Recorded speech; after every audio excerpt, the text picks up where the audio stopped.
ఇక్కడికి వస్తే ఎమ్మెల్యేలు మీరందరూ చూస్తున్నారు. ఇక్కడ మా అజీజ్ గాని పక్కనుండే శ్రీనివాసరెడ్డి గాని వీళ్ళంతా ఏ విధంగా పోరాడారో మీరే చూశారు. ఇక్కడ ఒక ఎమ్మెల్యే ఉన్నాడు అనిల్ కుమార్, అభివృద్ధి నిల్లు మాటలు ఫుల్లు. ఇతని గురించి చెప్పాలంటే చాలా సమయం పడుతుంది. పోలవరం చర్చ వస్తే పర్సెంటా 0.5% అంటాడు. పోలవరం ఎప్పుడు పూర్తి చేస్తామంటే బుల్లెట్ దిగుతుందంటాడు. నీటి పారుదల గురించి తెలియని నోటి పారుదల నేత అయినా మన కర్మ.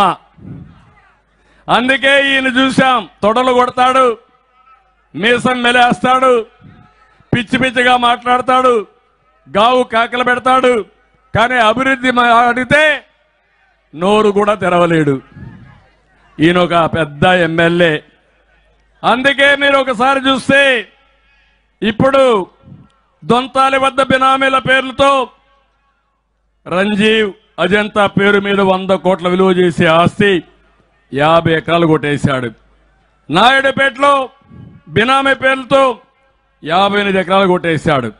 ఇస్కాన్ సిటీలో బినామీ పేర్లతో 87 ఎకరాలు కొట్టేశాడు.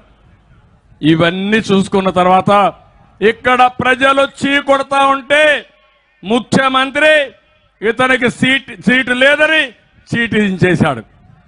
ఇక్కడి నుంచి ఎక్కడికో పంపిస్తాడంటే ఎక్కడికి పంపిస్తాడు? ఇంకా గాల్లో ఉన్నాడు ఈయన. ఆయన మాట్లాడుతున్నాడు ఈరోజు. అందుకే నేను ఒకటే చెప్తున్నా, మీ అవినీతి చాలా భయంకరంగా తయారైంది. అలాంటి ఎమ్మెల్యే